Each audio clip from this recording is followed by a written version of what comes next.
আসসালামু আলাইকুম আমার প্রিয় ভাই ও বোনেরা, এই তো দেখেন আপনাদের মাঝে চলে আসলাম আমি নতুন একটা ভিডিও নিয়ে।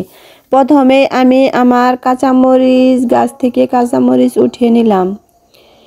কাঁচা লঙ্কাও বলতে পারেন, কাঁচামরিচও বলতে পারেন। এই তো আপনাদেরকে দেখিয়ে দিলাম আমার পেঁয়াজ ক্ষেতটা কী রকম হয়েছে, দেখতে অনেক সুন্দর হয়েছে। আর মরিচগুলো মাঝে মাঝে পাকতেছে।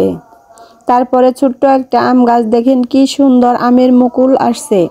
আবার আমের মুকুলের পাশাপাশি রোদের ছায়াটাও দেখা যাচ্ছে। আর আপনাদেরকে দেখিয়ে দিলাম আমার লিচু গাছ, 2-3টা লিচু গাছ আছে। লিচু গাছে ফুল ধরছে কত সুন্দর। এখন আমি তাড়াতাড়ি করে বসে পড়লাম এই তো কাঁচামরিচ, পেঁয়াজ, রসুন নিয়ে। আজকে আপনাদেরকে দেখাবো আমি একটা নতুন রেসিপি।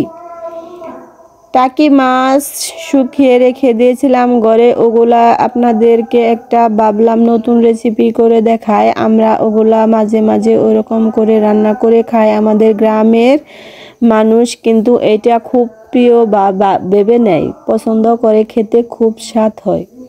প্রথমে আমি এই তো হাঁড়িতে রেখে দিয়েছিলাম শুকনা টাকি মাছ, 8-9টা টাকি মাছ কিন্তু এখান থেকে আমি বের করে নিলাম, যাকে শুটকি বলে এবং টাকি মাছ বলে। এই তো আমি কিছু আমার গাছ থেকে সিম নিয়ে নিয়েছি। এখানে আমি বাচ্চাদেরকে সুন্দর করে ছিলিয়ে নিয়ে সিদ্ধ করে দেব, বাচ্চারা মজা করে খাবে। সিমের বিচিতে কিন্তু অনেক রকম ভিটামিন আছে, তার জন্য ভাবলাম বাচ্চাদেরকে কিছু সিমের বিচি সিদ্ধ করে দেই। এই তো দেখেন কত সুন্দর কালার হয়েছে, তাই না বন্ধুরা? আরও কয়েকদিন বাচ্চাদেরকে কিন্তু সিদ্ধ করে দিয়েছি।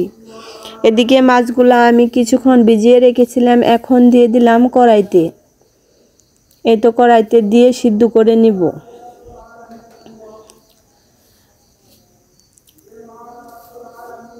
কড়াইতে দিয়ে সিদ্ধ করে নিব।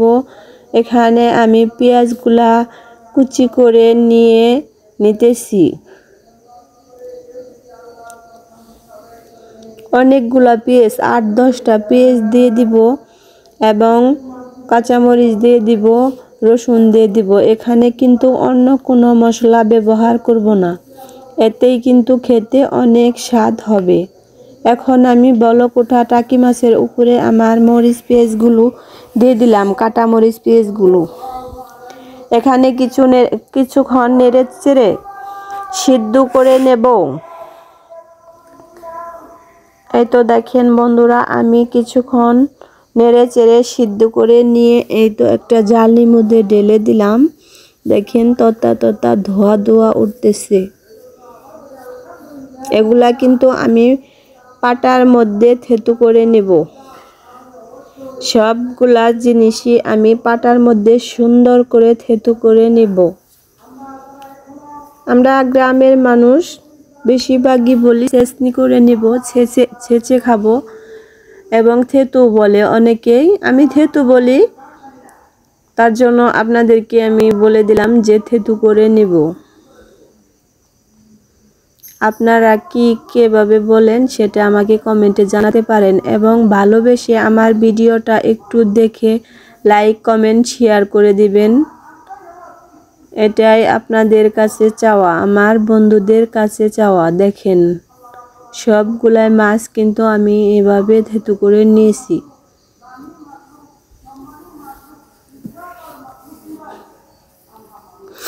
সবগুলা মাছ থেতু করে নিয়েছি বন্ধুরা। আমরা কিন্তু এভাবেই খাই। এখন আমি কড়াইতে খুব একটা বেশি না, খুব একটা কম না, এখানে সরিষার তেল দিয়ে দিতেছি।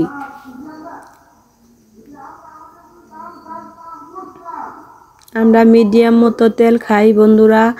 অনেকেই বেশি খায়, কিন্তু আমরা বেশি খাই না, কমও খাই না, বেশিও খাই না। যেভাবে চলতে পারবো এভাবেই খাই। তেলটা গরম হয়ে আসার পরে এই যে মাছগুলা দিয়ে আমি নেড়ে চেড়ে নিতেছি। বাইরে ভাই কি যে সুঘ্রাণ, গন্ধ বের হচ্ছে খুব। ছোট বাচ্চাটা বলতেছে, আম্মু তুমি কি রান্না করো, এত সুন্দর ঘ্রাণ আসতেছে। আমি বললাম, বাবা এই তো দেখো তোমাদের জন্য কি করেছি। ছোট বাবাটা বলতেছে, মা আমি এগুলা খাবো না।